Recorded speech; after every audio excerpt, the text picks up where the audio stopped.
Hello everyone, welcome back to the channel. I am Sunidhi Arya and I teach economics on this channel. फिलहाल मैं इस channel पे mathematical economics को पढ़ा रही हूँ। मैथमेटिकल इकोनॉमिक्स के अंदर हम अभी तक सेट, रिलेशंस एंड फंक्शंस को पढ़ चुके हैं। पिछले कुछ वीडियो से हम स्पेसिफिक फंक्शंस को डील कर रहे हैं। सबसे पहले हमने लीनियर रिलेशनशिप्स को पढ़ा, यानी कि ऐसे फंक्शंस जो लीनियर रिलेशनशिप्स से टैकल होते हैं, यानी कि हमने लीनियर फंक्शन को पढ़ा, क्वाड्रेटिक फंक्शन को पढ़ा, क्यूबिक फंक्शन को पढ़ा। उसके बाद में हमने नॉन लीनियर फंक्शंस को पढ़ा, जिसमें कि हमने एक्सपोनेंशियल फंक्शन को पढ़ा, लोगैरिथमिक फंक्शंस को पढ़ा।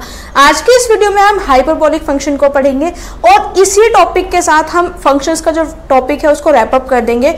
इसके बाद वाली वीडियो से हम एनालिटिकल ज्योमेट्री को पढ़ना शुरू करेंगे। देखिए, बहुत से लोग पूछते हैं कि जो फंक्शंस के ग्राफ हैं और जो ज्योमेट्री है उसका इकोनॉमिक्स में क्या यूज है। हम सब जानते हैं कि जो इकोनॉमिक्स होती है वो पूरी कर्व पे बेस्ड होती है। उसमें हर चीज को एज ए डायग्राम रिप्रेजेंट किया जाता है, ग्राफ्स पे रिप्रेजेंट किया जाता है, चाहे वो कंज्यूमर थ्योरी हो, प्रोड्यूसर थ्योरी हो, माइक्रो इकोनॉमिक्स में कीन्स का जो डिटर्मिनेशन है, या फिर क्लासिकल थ्योरी है। जो इकोनॉमिक्स है उसमें ग्राफ बहुत इंपॉर्टेंट रोल प्ले करते हैं। इसीलिए इसके बाद वाली वीडियो में हम कोऑर्डिनेट ज्योमेट्री को शुरू करेंगे, जिसको एनालिटिकल ज्योमेट्री भी कहते हैं। आज की इस वीडियो में हम हाइपरबोलिक फंक्शंस को पढ़ेंगे। हम पढ़ेंगे हाइपरबोलिक फंक्शंस की फॉर्म क्या होती है, उनका इकोनॉमिक्स में क्या एप्लीकेशंस होता है, उनको किस तरीके से ड्रॉ किया जाता है और उनके कर्व की क्या खास बात होती है। इससे पहले मैं वीडियो शुरू करूँ, मैं आपको बता देती हूँ कि मैंने स्टैटिस्टिक्स और इकोनोमेट्रिक्स के जो कोर्सेज हैं, यानी कि जितना भी ग्रेजुएशन लेवल पर रिक्वायर्ड होता है, वो सब इस चैनल पे कवर किया हुआ है। अगर आपको उन टॉपिक्स में कोई डाउट है तो आप मेरी वीडियोस को एक बार देख सकते हैं। उनका लिंक आपको डिस्क्रिप्शन बॉक्स में और ऊपर आई बटन में मिल जाएगा। देखिए, अब तक हमने पढ़ा लीनियर फंक्शन क्या होते हैं, क्वाड्रेटिक फंक्शन क्या होते हैं, क्यूबिक फंक्शन क्या होता है, एक्सपोनेंशियल फंक्शन क्या होते हैं, लोगैरिथमिक फंक्शंस क्या होते हैं। लोगैरिथमिक फंक्शंस का ट्रांसफॉर्मेशन, यानी कि जो नॉन लीनियर रिलेशनशिप्स हैं उनको लीनियर रिलेशनशिप बनाने में हम लोग का किस तरीके से यूज़ करते हैं, इतना सब हमने अभी तक पढ़ा। अब इस वीडियो में हम हाइपरबोलिक फंक्शन पढ़ेंगे। सबसे पहले तो हमें ये समझना है कि हाइपरबोलिक फंक्शन जो होते हैं वो होते क्या हैं। y is equal to a upon bx plus c, कोई भी इस फॉर्म का फंक्शन अगर आपको दिखेगा तो वो हाइपरबोलिक फंक्शन है। ठीक है, ये हाइपरबोलिक फंक्शन की क्या है, स्टैंडर्ड इक्वेशन है। यानी कि स्टैंडर्ड फॉर्म किसी भी हाइपरबोलिक फंक्शन की कैसी होती है, वो ऐसी होती है। अब अगर इसमें हम c को 0 रख दें, a को 1 रख दें और b को भी 1 रख दें, तो देखते हैं क्या होता है। y is equal to a क्या है हमारा 1, b क्या है 1 इंटू एक्स प्लस c क्या है हमारा 0। तो हमारी इक्वेशन क्या बन गई, y is equal to 1 upon x. यानी कि ये हमारी हाइपरबोलिक फंक्शन की सबसे सिंपलेस्ट फॉर्म है, यानी कि कह सकते हैं ना बिल्कुल रिड्यूस्ड फॉर्म किसी भी फंक्शन की। तो जो हमारा हाइपरबोलिक फंक्शन है उसकी रिड्यूस्ड फॉर्म क्या है, उसकी रिड्यूस्ड फॉर्म है y is equal to 1 upon x. ठीक है, इसको हम रेक्टेंगुलर हाइपरबोलिक फंक्शन भी बोलते हैं। Rectangular hyperbolic function, rectangular hyperbolic function क्यों बोलते हैं, ये मैं जब आपको ग्राफ समझाऊंगी तब मैं आपको समझाऊंगी। कुछ पॉइंट इसमें समझने वाले हैं जो हम ये भी समझ लेते हैं कि जो y और x होता है, y and x are inversely related. ठीक है, y एंड x क्या है, इनके बीच में इनवर्स रिलेशन है। यानी कि अगर हमारा y बढ़ेगा तो x कम होगा, अगर x की वैल्यू ज़्यादा होगी तो y की वैल्यू कम होगी। यानी कि ये ऑपोजिट डायरेक्शन में मूव करेंगे, ये कभी भी एक डायरेक्शन में मूव नहीं करेंगे। y और x के बीच में कैसा रिलेशनशिप है, इनवर्स रिलेशनशिप है। ठीक है, ये तो क्लियर हो भी रहा है यहाँ से, y is equal to 1 upon x, ये इनवर्स रिलेशनशिप को शो कर रहा है। ठीक है, इनवर्सली प्रोपोर्शनल रिलेशनशिप या डायरेक्टली प्रोपोर्शनल रिलेशनशिप 9th-10th में हम सब ने पढ़े हैं। तो y is equal to 1 upon x कैसा रिलेशन है, इनवर्स रिलेशनशिप है। अब हम इसके ग्राफ की बात करते हैं। हम देखते हैं कि जो इसका ग्राफ है वो कैसे ड्रॉ किया जाएगा। देखिए, जो हम अभी तक ग्राफ ड्रॉ कर रहे थे ना, उसमें एक बात बहुत इंपॉर्टेंट थी कि हम एक बार x की वैल्यू को 0 रखते थे। अगर हम इसमें x की वैल्यू को 0 रखेंगे तो हमारा y क्या हो जाएगा, 1 अपॉन 0 विच इज अनडिफाइंड। ठीक है, यानी कि जो x इज इक्वल टू 0 है उस पे ये फंक्शन डिफाइन नहीं होगा। जब भी वैल्यू 0 हो जाएगी तो वो वैल्यू जो है y की वो डिफाइन नहीं होगी। यानी कि एक डिसकॉन्टिन्यूटी इस फंक्शन में आएगी, हम इसको कह सकते हैं एक ब्रेक आएगा। और दूसरी इंपॉर्टेंट बात यह है कि जब भी ये फंक्शन 0 के आसपास होगा तो बहुत शार्पली इंक्रीज करेगा या फिर डिक्रीज करेगा, यानी कि जो उसकी वैल्यू है वो बहुत शार्पली या तो कम होगी या ज़्यादा होगी। अभी मैं इसको ग्राफ बना के आपको दिखा सकती हूँ, लेकिन उससे पहले मैं आपको टेबल बना के दिखाना चाहती हूँ, ठीक है। लेट्स से यहाँ पे हम x की वैल्यू, यहाँ पे हम 0 y की वैल्यू रखते हैं। तो अगर हम x की वैल्यू सबसे पहले यहाँ पे रखते हैं 0, तो हमारी y की वैल्यू क्या आती है? अनडिफाइंड। अगर x की वैल्यू हम 0.5 रखते हैं, यानी कि y इज इक्वल टू 1/0.5, ये डेसिमल हटेगा, 5 2 जा 10, तो y की वैल्यू क्या हो जाएगी? 10। सेम वे अगर हम y की वैल्यू रखते हैं -0.5, x की वैल्यू -0.5 रखते हैं, तो x की वैल्यू, y की वैल्यू क्या होगी? -2। सेम वे अगर हम x की वैल्यू को 1 रखते हैं तो हमारी y की वैल्यू क्या होगी? 1 होगी। इसी तरीके से अगर हम x की वैल्यू -1 रखेंगे तो y की वैल्यू क्या होगी? -1 होगी। अगर हम x की वैल्यू 1.5 रखेंगे तो y की वैल्यू क्या होगी? 0.67। आप देख रहे हैं वैल्यूज में सिमेट्री है, जो पॉजिटिव में है वही नेगेटिव में भी आ रही हैं। अगर हम -1.5 x की वैल्यू को रखेंगे तो y की वैल्यू -0.67। देखिए, सबसे पहले तो मैंने आपको जो पॉइंट बताया था वो ये था कि अगर x की वैल्यू एग्जैक्ट 0 हो जाएगी तो हमारा जो फंक्शन है वो अनडिफाइंड हो जाएगा, पहला पॉइंट। दूसरा पॉइंट मैंने बताया था कि 0 के आसपास जब भी ये फंक्शन होगा तो वो बहुत ग्रेजुअली इंक्रीज करेगा या फिर डिक्रीज करेगा। देखिए, आप 0 के बाद सीधा 2, अगर हम x के बाद, देखिए x की वैल्यू तो हमने केवल 0.5 से बढ़ाई है, लेकिन हमारी जो y की वैल्यू है वो 2 से बढ़ गई है। इसी तरीके से हमने x की वैल्यू 1 से बढ़ाई है और y की वैल्यू हमारी 1 से बढ़ गई है।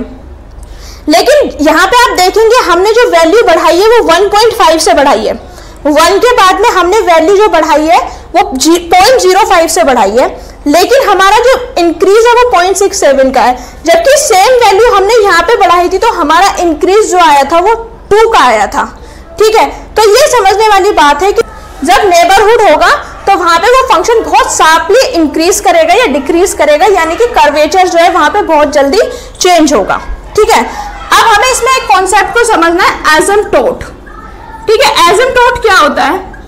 ठीक है, एसिम्पटोट जो होता है हमारा कर्व होता है जो कि अप्रोच करता है 0 को, लेकिन कभी भी एक्स एक्सिस को टच नहीं करेगा, approach to 0, but will never touch, but ये कभी टच नहीं करेगा, बट नेवर मीट्स, ठीक है।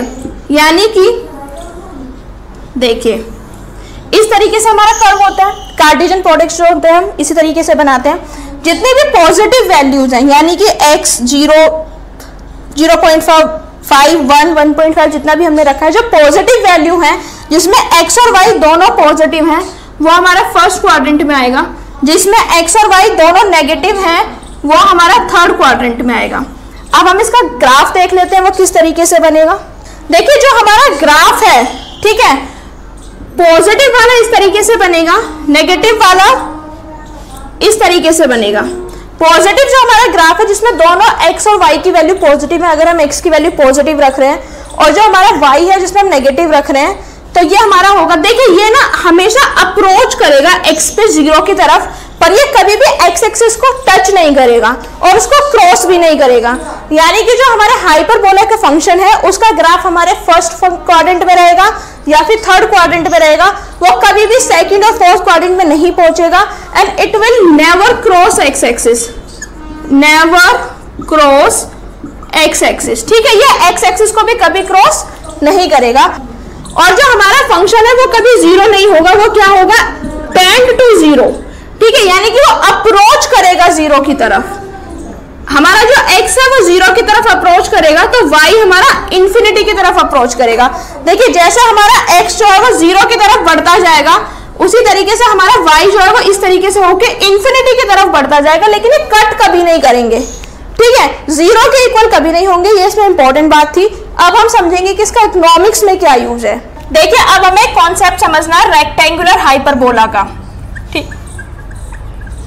रेक्टेंगुलर हाइपरबोला, लेट्स से हम रेक्टेंगुलर हाइपरबोला जो है एक डिमांड कर्व बनाते हैं और मैं आपको बताती हूँ कि डिमांड कर्व किस केस में रेक्टेंगुलर हाइपरबोला होगा। ठीक है, लेट्स से ये हमारा डिमांड कर्व है। ठीक है, इसमें क्या है, हमारी यहाँ पे एक्स एक्सिस पे हमारी क्वांटिटी है और वाई एक्सिस पे हमारा प्राइसेस है। ये रेक्टेंगुलर हाइपरबोला का क्या मतलब है, यानी कि इसके पीछे का जो एरिया है, यानी कि जितने भी रेक्टेंगल्स बन रहे हैं, ठीक है, ये अलग अलग पॉइंट पे रेक्टेंगल्स बन रहे हैं। जो एरिया है इन रेक्टेंगल का, area of rectangle is same है और इक्वल है। एरिया ऑफ रेक्टेंगल जो है वो सेम रहेगा, यानी कि जितना भी चेंज हमारी क्वांटिटी में होगा सेम चेंज हमारे प्राइस में होगा। और जब प्राइस और क्वांटिटी में सेम चेंज होगा, यानी कि जितने से प्राइस बढ़ेगा प्रोपोर्शनेटली क्वांटिटी डिमांडेड उतने से ही कम होगी, तो हम उसको क्या बोलते हैं, उसको हम बोलते हैं यूनिट इलास्टिसिटी ऑफ डिमांड या फिर यूनिटरी इलास्टिसिटी ऑफ डिमांड। यानी कि जब हमारा कर्व रेक्टेंगुलर हाइपरबोला होगा तो उसमें प्राइस इलास्टिसिटी ऑफ डिमांड क्या होगी, 1 होगी। ठीक है, इसका मतलब क्या, जितने भी रेक्टेंगल्स हैं सबका एरिया सेम है। देखिए ये एक रेक्टेंगल है, फिर ये नीचे एक रेक्टेंगल है, इन सबका एरिया क्या है, सेम है। ये रेक्टेंगुलर हाइपरबोला की प्रॉपर्टीज है। एक इसका दूसरा एप्लीकेशन जो इकोनॉमिक्स में है, y is equal to 1/x, ये हमने पढ़ा और हमने पढ़ा कि x जो है वो कभी भी 0 नहीं हो सकता, x जो है वो 0 को अप्रोच करेगा। तो इसका दूसरा एप्लीकेशन ये है कि कभी भी अगर किसी भी क्वांटिटी डिमांडेड जो है किसी भी प्रोडक्ट की, वो 0 नहीं हो सकती। कुछ ना कुछ क्वांटिटी हमेशा हर कंडीशन में, हर सिचुएशन में डिमांड की ही जाएगी।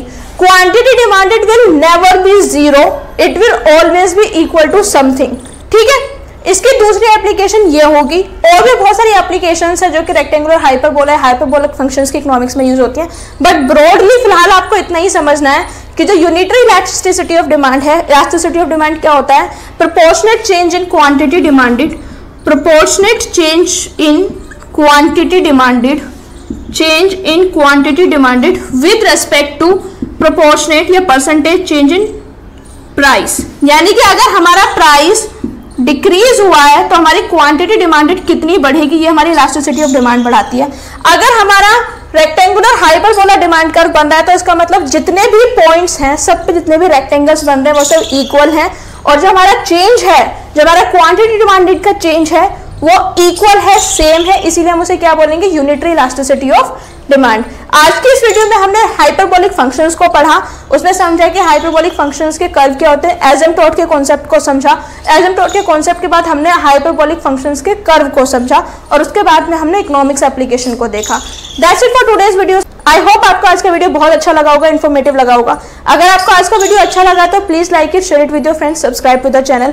नेक्स्ट वीडियो से हम क्या करेंगे कि एनालिटिकल ज्योमेट्री को शुरू करेंगे, और जब एनालिटिकल ज्योमेट्री को हम शुरू करेंगे तो उसमें बिल्कुल डिटेल में और बेस से लेके चलेंगे, यानी कि जो कोऑर्डिनेट ज्योमेट्री है वहां से पढ़ना शुरू करेंगे। तो अगर आप पढ़ना चाहते हैं तो प्लीज नोटिफिकेशन बेल को ऑन कर लीजिए ताकि नेक्स्ट लेक्चर जब भी आए वो जल्द से जल्द आपको मिले। Until next time, thank you so much, don't forget to like, share and subscribe. Thank you.